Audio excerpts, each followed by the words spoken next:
mwana ogwe yeezaalira yandibadde amumanyi balinawo ti omwana wange ono ekinamuleetera okunnyamba kyekino kati social media TikTok yeneenoonya omwana eryoke emuzeeyo wa taata teyali mu bulamu bwa mwana oyo kubanga yandibadde amutegeera kyayagala kati tiyandibadde yali ku TikTok ng'alajjana oba asaba buyambi. Buli mwana yenna waali buli muvubuka buli oyo yenna asobola tokkiriza engalo ezakusitula nezikugabula ate okujja zikusabirize.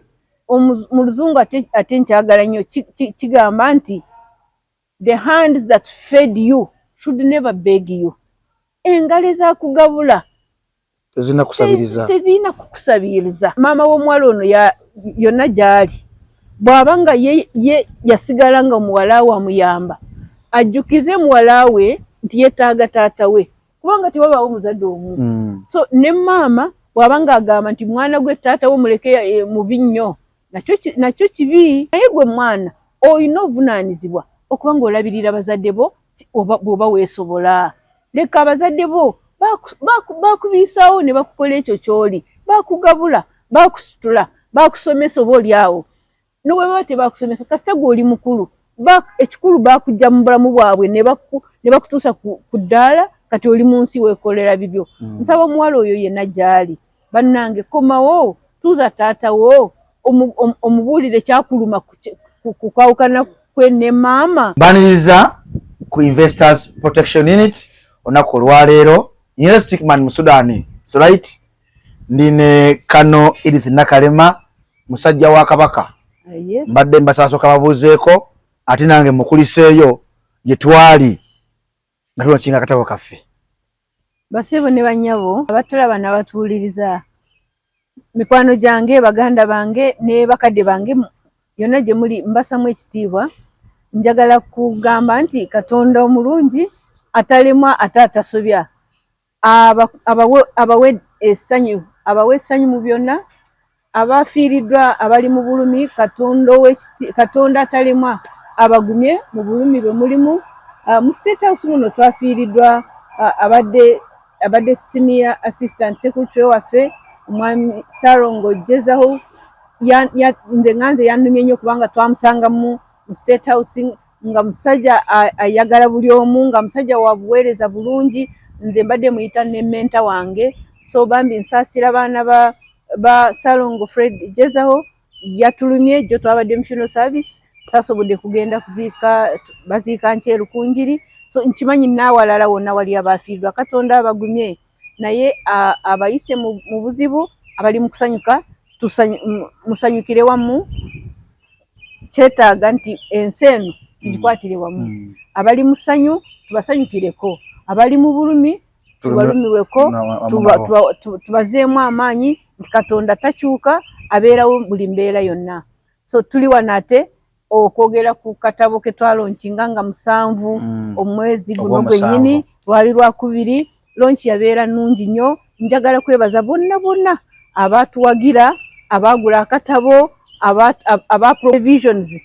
NBS yali live, UBC yali live, BBS Telefina yaffe yali live. Mwena ba media fraternity mwebale nnyo, mwebalire ddala okupromotinga omulamwa.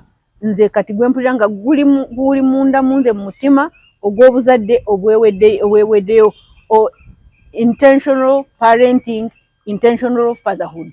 Ekigambo intentional kitegeeza nti okigenderera n'osalawo n'ogamba nti kino ngenda kikola. So abazadde mwena abasalawo kugamba nti katubeere intentional mu kwagala, mu kuweereza, mu kuwabula, mu kukolera awamu. Mwebale nnyo, mwebalire ddala ate mwe batabani banga n'abawala bange abali eyo mwena abandaba.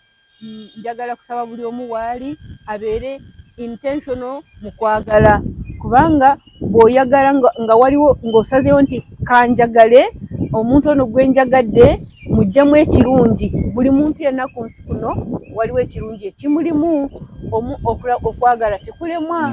Obuntu bw'omwagala omujjamu ebirungi byokka byabalimu. Yes.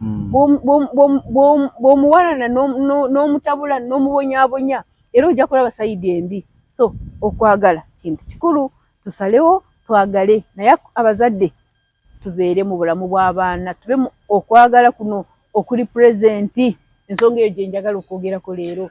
Okay, olunaku olwaleero nga wagambye nti tuzoogera katabo ke yalonchi ennaku z'omwezi nga 7 omwezi ogw'omusanvu twali wali eri mu Kampala wakati ku Protea Hotel.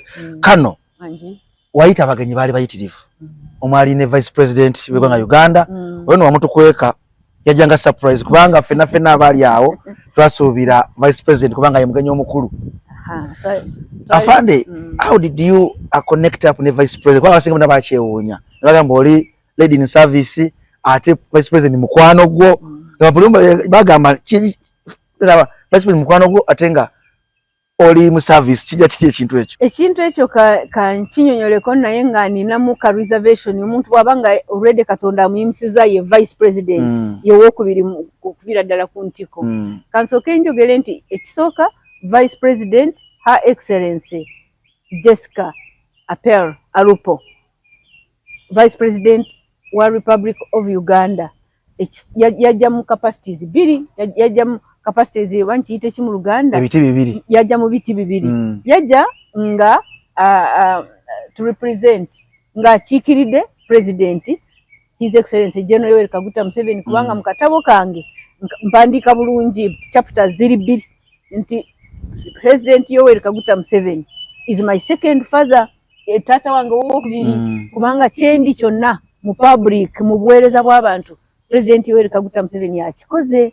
So Her Excellency Vice President Jessica Alupo, President yamutuma nti kati nga bwe yali ekisozi ewalako ku farm, nagamba genda mu kiti kyange otwale obuweereza bwange. Yalina obuwandiike, yaweereza obuweereza bwe yewandiikira President General Yoweri Kaguta Museveni. Mujjukire nti mu katabo kano ye yakaweereza kye tuyita forward, mulimu page 5 nga His Excellency President Museveni yaziwandiika. Era ne ku katabo n'atuweereza ne kye nayita package ng'eno eva wa taata.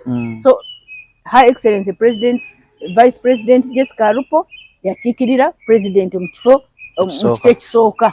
Ekiti ekyokubiri yajjanga mu mukwano gwange, ekyo kyo nkitya kubanga bwe yandeka nange nasalawo ne ngamba kakati nze kansigale eno olw'okuba omuntu waba agenze ku ntiko ate tojja kuba ng'omuddukako nti ojjukira wali mukwano gwange. Nedda, naye njagala kumwebaza ow'ekitiibwa Vice President w'eggwanga retired Major Jessica Alupo yankola bulungi nti yasalawo oteerabira our friend mukwano gwaffe yaliko eddaala waggulu nga ffe tuyingira amagye nga tucommissioninga. Ye already yali lieutenant, ye ali namba mu magye tuyina Intex, ye ali Intake 5 nze ndi Intake 6, naye nenfuna omukisa ne trainingako wamu mu 2001 2021 twali tukola kosi yaffe eya intelligence Kasenyi eyo essomero lya SFC. Nze natandikira mu SFC naye ffe twagisanga ng'ekyali PPU eya 2001 SFC kati olwo yali Presidential Protection Unit. So twali mu training nga tutrainingira okukolera campaign eza 2000 eza 2021 ne sharinga container. Ye yali lieutenant already, ife nga tuli ba second lieutenant. Yakanyimiza kuno kanyako. Munange ne tubeera mu container mu nendaba nga officer eyasalawo okugamba nti kambeera officer omukulembeze omulungi. No wonder era nze sikyewuunya nti His Excellency President Museveni yasalawo n'agamba nti Jessica retired Major Jessica Alupo yasooka nno n'amuwa obwa Minister bwa Education kire nti 2016 the Vice President yali Minister wa Education and Sports. So twalaba ffe abaali bamumanyi twalaba nga tufunye Minister mu Education ajja kutwala obuweereza mu maaso. Era bwe yamufuula deputy we, bwe yamufuula Vice President, nze mubasanyuka nze nasingayo kubanga nagamba nti olaba kati ffe abali mu container ababiri tutegeeregana. Twalinamu training, twalinamu abalala Brigadier Charity Bina baabo yalimu, Lieutenant Colonel Harriet Mwebaze yalimu, Dr. Colonel Honorable Victoria Nekesa yalimu, twali mu group awo nga traininga mu container ya fao twali mu so ogwo gwe mukwano gwaffe gwava mu training awo ne tukwatagana bulungi ye kati nenzijawo nga His Excellency amfudde Senior Presidential Advisor on Anti-Corruption. Kati ne wabamu obubi ndoza buti ne wabamu kuchankalana mu kalulu mu kifo kya mu constituency ya Vice President Katakwi ne bagano okwannouncinga results 2021 jukire myaka 20 weddewo fetwa traininga wamu 12 mugumu kati akalulu ka 2021 Her Excellency Jessica Arupo jukira olwo aka 2026 teyayitamu aka 2016 teyayitamu actually ndoza yali Minister of Education mu kalula ka 2011 yes 2011 really Minister wa Education kat 2016 Mama Janet Kataha Museveni yayingira okubeera Minister wa Education nga kalulu tekagenda bulungi ka 2011 aka Her Excellency Jessica Arupo so 2021 ngalabya akavuyo mu bululu nakubira His Excellency President Museveni my second father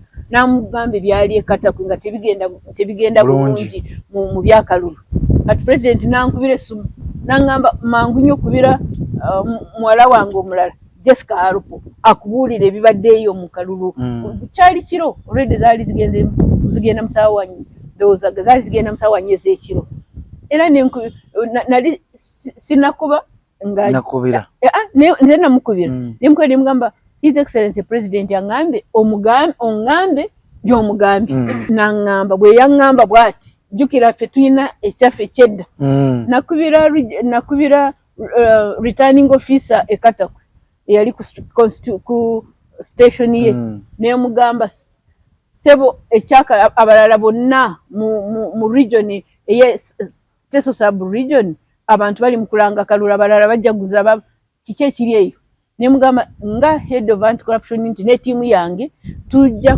boba toyanawunsinza akalulu kano musawe emu yokka tujja kubanga tutuuka ku office yo tulabe ekyo office omwe ekiganye ate nga kiro so nze nendekerawo ebyaddako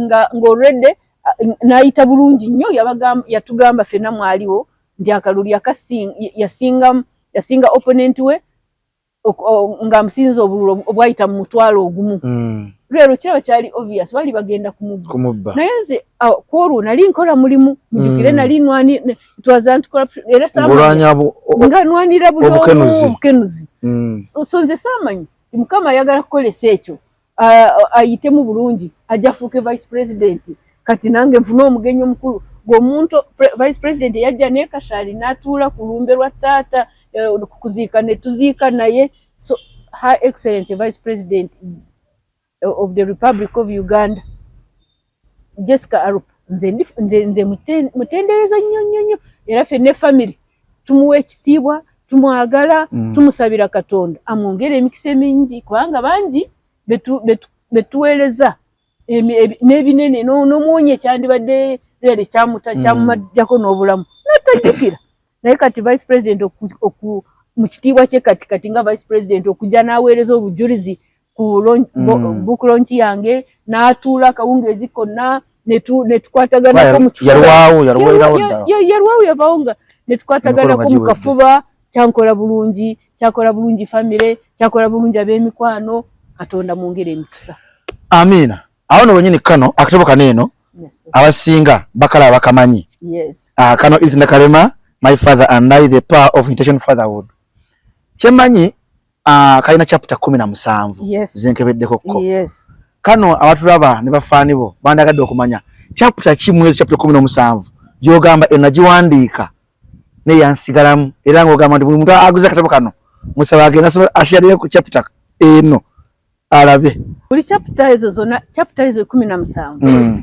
buli chapter elimu mulimu ebyokusomesa bingi kubanga katabo kange kano sinze nze kayawandiikamu nze akatabo kano nakkiriza ba leaders bonna bemanyi nti bamanyi ekigambo intentional fatherhood, intentional parenting, obuzadde obulimu okwewaayo byonna ebibyo kwewaayo byonna ebibyo nowerekereza. Nze kisooka nze kyange kyenjagala buli omu asome ku page 11 wempandiika my purpose, ekigendererwa kyange ekyokuwandiika akatabo kano, page emu yokka, page 11, kubanga ejja kukuleetera okumanya nti Nakalema ono okuwandiikako ekitabo kino ekirabika bwange ekineneko nti message ye yonna eri summarized mu bumpimpi, ekigendererwa kiri ku page 11.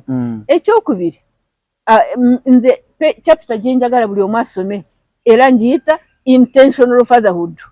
Mulimu chapter eri intentional fatherhood oba chapter number 7. Anti akatabo kano nze buli dakiika mbankalowoozaako, bankasoma buli dakiika. Kati olw'okuba nakkiriza abalala nabo bawandiikemu balabe eryemu mu zisooka intentional fatherhood, kubanga gwe mutwe omukulu gwengenderera. Musangemu eyali Archbishop ow'omusanvu, kati Bishop Dr. Henry Lukolombi, musangemu again President yasooka Mama Janet Mwali, ba bishops mulimu abasatu. Yes, this is chapter number what? Ndabira empower yesooka, the power of intentional fatherhood, chapter number 2. Chapter number 2. Eyo chapter awo wonosanga okwagala okutuufu kwe nalaba nze no mukatabo kano byempandiika si theory, si bigambo, si birowoozo, it is an experience. Kyeneerabirako, kyemanyi kikola, kyenkozeeko at least mu maka ne mu baana benkola nabo. Nze nina kye bayita tough love, mba njagala nkwagale naye nga okwagala okuvaamu ebibalwa. Si kuno okwagala okwokubembereza munnange nkwagala weebakire ddala, nkwagala nnyo, nja kukolera nedda, njagala nkugambe nkwagala naye kwata ekkubo lino olabe ng'ojjayo ekinaayamba bangi. Bw'oba staff wange bano era ku Investors Protection Unit, kati nange kambeebaze nga ndi ku kamera, basitaafu bange nkiwulira nnyo mu bonna be tukyaza, kubanga ffe buli wiiki tukyaza abantu abatali wansi wa 50, naye kwabo 50 abatukyalira abayita mu 30 bakomawo kwebaza nti basitaafu bange babaaniriza bulungi, babawuliriza bulungi, babaddamu mu bwangu. Jo ku social media nange nakisanze ku social media, nasanze omwami alabika ng'Omuwarabu nga yebaza nnyo staff ba shipu, Investors Protection shipu, nti bamwanguize kyali kimuzitoyeredde era ng'ayita ba investors abalala bajje nga waliwo ekibasobedde. So nze okwagala okwange njagala okwagala nkwagale naye nga nkulaga ekkubo eryonooyagaza abalala, kyokola naawe ne weeyagaliramu n'amaka go ne gafunamu mu mirimu gyo mu kwagala kwo. Okwagala okw'ebikolwa, okwagala okuvaamu ebibalwa, nze kwenjogerako. Era afande abakono ko nyenyini kubanga ffe twakalonkinga nga 7 gw'omusanvu abantu bafuna omukisa n'obasayiningira akatabo. Nasayininga ne bakatwala, nasayininga n'omukono ne guko, era nkyasayininga n'abalala bangi bakola orders baagala ekigambo ku mutwe.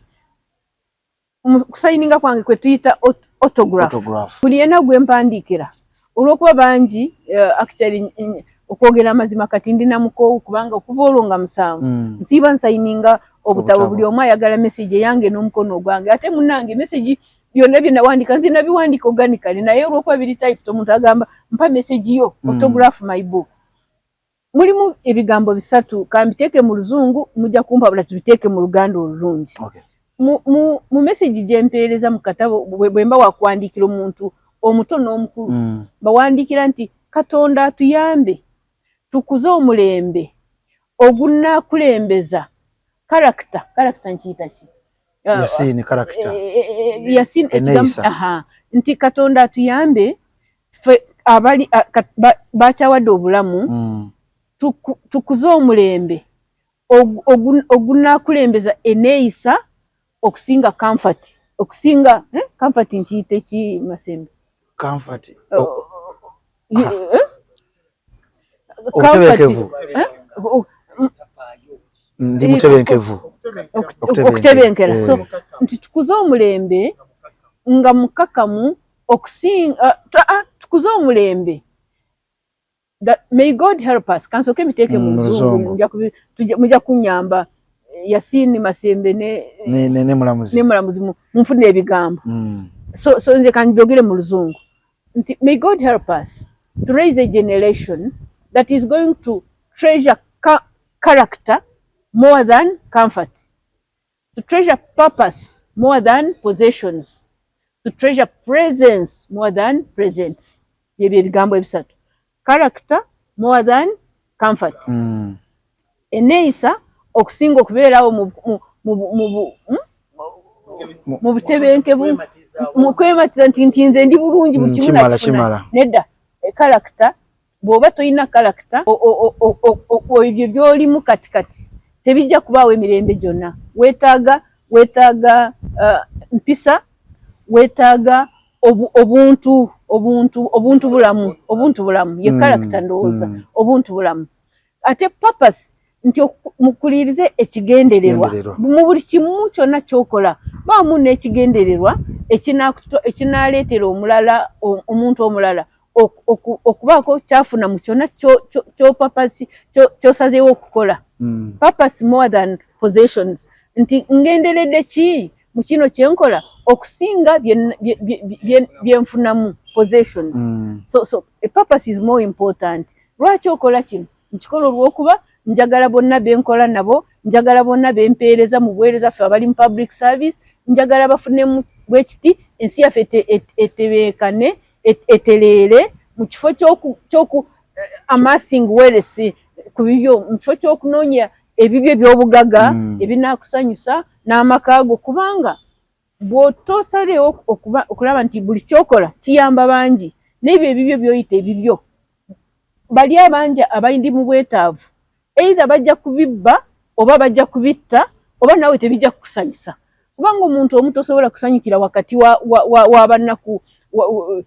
Era mu ekyo mulimu okulwanyisa corruption mu ngeri endala nti musalewo nti purpose kyonna kyokola ekigendererwa kyo kibe kyakuyamba bangi. Waakiri bakululaanye, waakiri b'okola nabo, waakiri b'obeera nabo, waakiri b'otambuddeko nabo, olunaku olwo lw'ofulumye leka purpose ebe nti buli we naayita nja kulekayo ekigambo ky'essuubi. Bwe kiba kigambo nsanze ntera nnyo okwogera n'abantu naye omuntu omusanga nga munaku olumu bambi ne weebuuza omuntu ono nkimanyi si munaku nti talina bintu naye nga ebirowoozo biri wala. Omuntu osobola okumugamba nti mu Sudan Katonda mulungi, Katonda akwagala, beera n'essuubi, Katonda takyuka nga bw'ali leero bw'ajja kuba enkya n'emirembe gyonna akuwa omukisa. Omuntu oyo ajja kuleka ng'omuyimusiza. So nti purpose should be more treasured than possessions. Ebigendererwa byaffe bibeere bya muwendo nnyo okusinga eby'obugagga oba bye tunoonya. Ekisembayo ate ekikulu mu byonna, presence should be more important than presence. Okubaawo okwo era munkola bulungi bwe mujja ne tuba wamu, okubaawo mu bulamu bw'abo abakwagala, mu bulamu bw'abo b'oyagala kisingira nnyo by'obaweereza mu birabo, mu presence. Nti onsindikire ekirabo nedda bw'ojja ne tutuulako wamu ne twogerako ne tusabako wamu, ekyo kisingira ddala present. So presence is much more important than presence. Mubeere mu bulamu bw'abaana. Kambabuulire nti agenda mu bigambo ndowooza bisatu oba bina nti character oba eneeyisa, confidence obuvumu, contentment okumalwa, ne identity kyoyitwa is shaped by those that love us.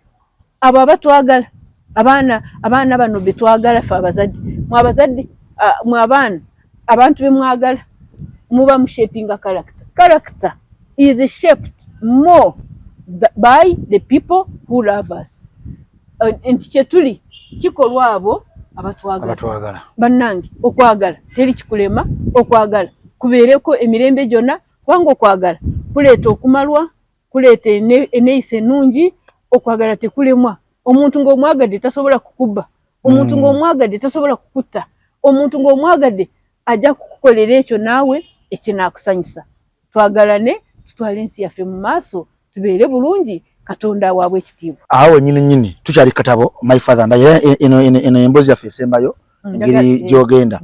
Eno n'emboozi era eri ku family. Yes. Eyo njagadde nkoleyo family. Seeri gye twakola eri yali yakabi nayo.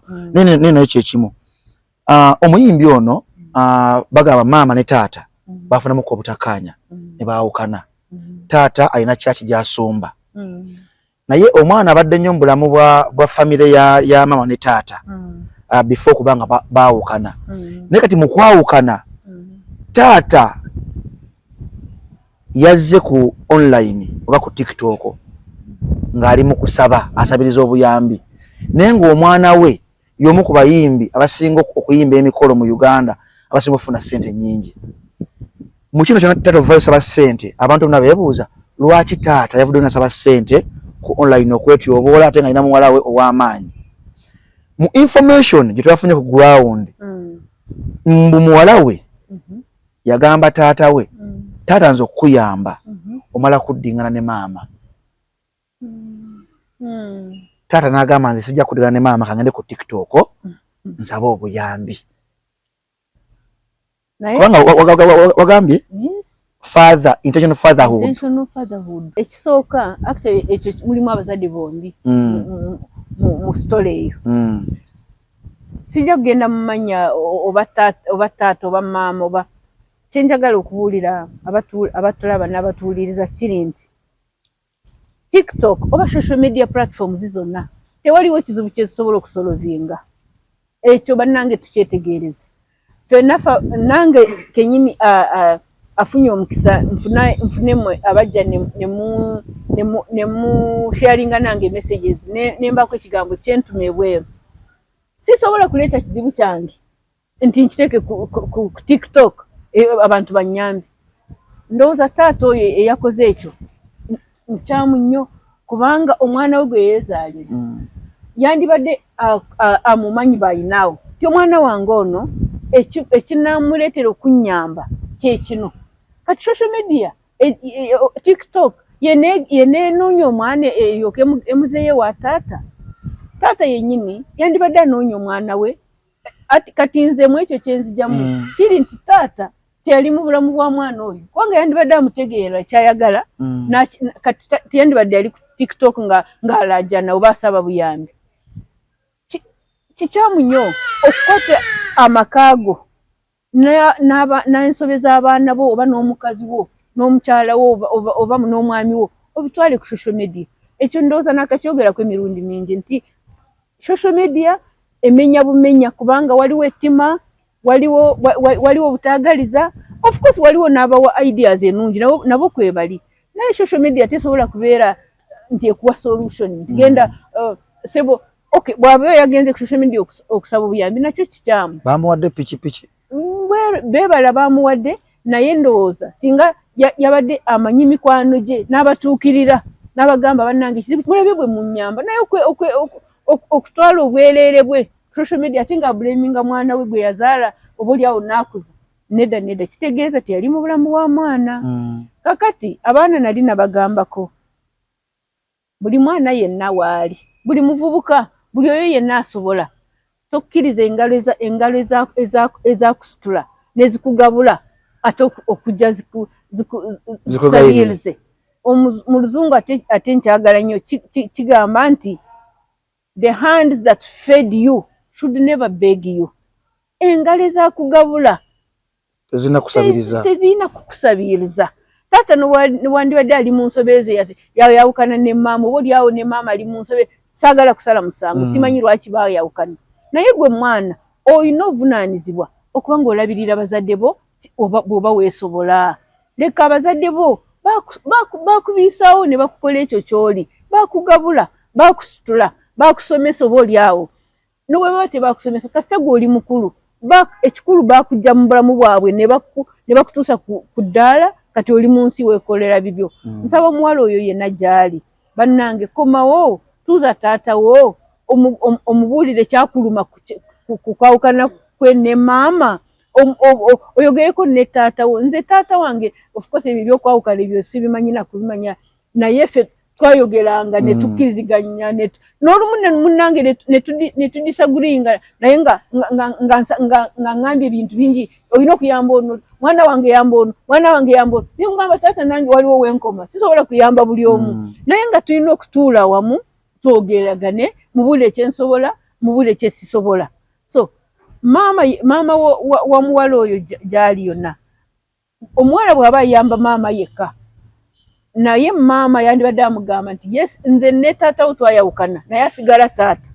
Ekyo kankyogere maama w'omuwala ono yonna gyali bw'aba nga ye yasigala nga omuwala we amuyamba ajjukize muwala we nti yeetaaga taata we kubanga tewabaawo muzadde omu. So ne maama bw'aba nga agamba nti mwana gwe taata we muleke mubi nnyo nakyo kibi kubanga taata yeetaagisa mu bulamu bwa buli mwana. Tewaliwo mwana ali mu nsi atayagala taata we kubanga ebbanga lijja kutuuka wabeewo ekifo kya taata oba buli mukazi buli muwala buli mukazi oba oyagala a figure father in your life. Osobola kufuna abalala naye taata bw'aba mulamu era n'abalala bajja kugamba naye walekera taata we nze alinjagala emirembe gyonna.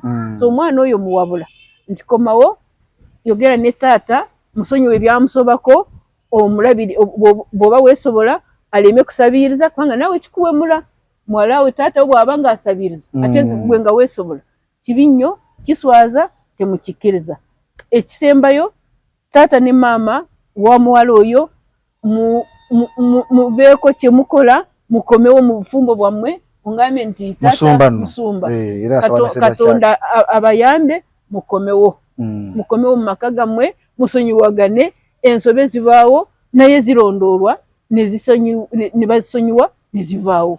Kano akatabo kano era nga nkuta bannayuganda badde nsaba oyongera obbagamba bakasanga kubanga kimanyi nso bagamba bajja no ku State House Investors Protection Unit bajje waneeno ne wangamba tebajjaawo tekaliiwo saagala kutundira ku office ya government eri office I receive investors.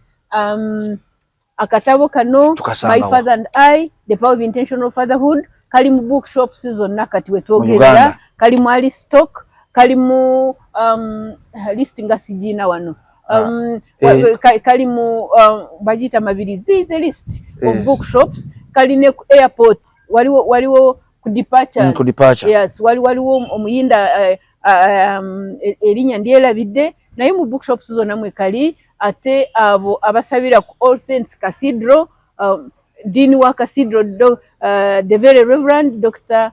Rebecca Nyegenye yaŋŋamba nti mu office ye ayagalamu akatabo kano buli Sunday wabeeko abagenda nako kubanga ekigambo intentional parenting amakanisa gonna amakereziya nabonna benzikiriza bakyagala nnyo. So abagenda ku All Saints Church mu office ya provost ya Dean twamuyitanga provost akatabo kano mwekali buli bookshop mwekali ne online waliwo online options nawo weekali bw'oba oyagala ka online ogenda ku Reverend Serada Foundation www.reverendserada foundation akatabo jakasanga.